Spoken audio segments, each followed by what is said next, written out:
Hello and welcome to Pride of South London Fan TV. Ali here bringing you a video in reaction to the news that Eze has signed a new deal with the club until 2027. A big statement from the club in my opinion, because that, in tandem with keeping Elise in the summer and seeing off Chelsea, has shown those big clubs that we will not sell our key players at a click of their fingers. We'll sell them more on our terms, more towards the value that we value them at.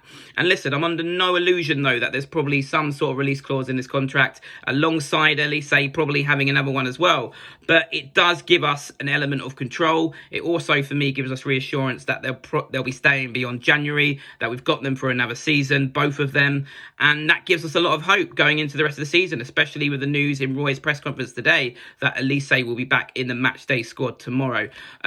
Before I touch on Everton, I want to give some credit to Steve Parish. Listen, a lot of people being critical of the summer dealings, or lack of, myself included, but to keep our key players is an achievement in light of modern football, in light of how difficult it is, in light of the power the big clubs yield.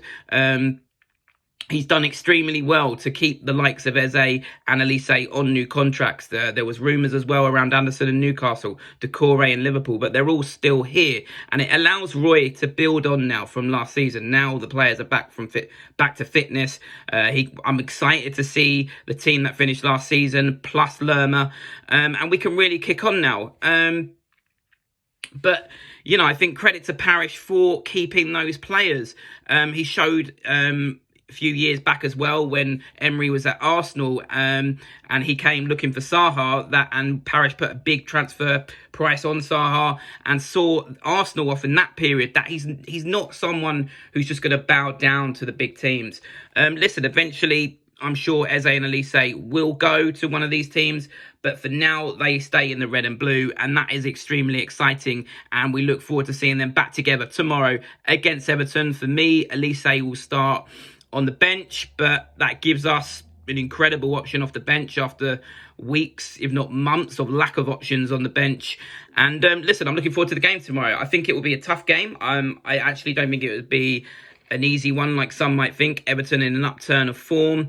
Dyche will do what Roy's done to many teams before and sit back. But I think with Elise back and Eze probably starting tomorrow, I reckon, I think we'll just have enough to see them off. And it's an interesting period now because there's winnable games coming up and we could really make an inroads into the top 10. So let's see what happens tomorrow. Let's hope we're feeling as positive as we are today after this news about Eze. Let me know your thoughts on the game tomorrow. I think we will just edge it against Everton.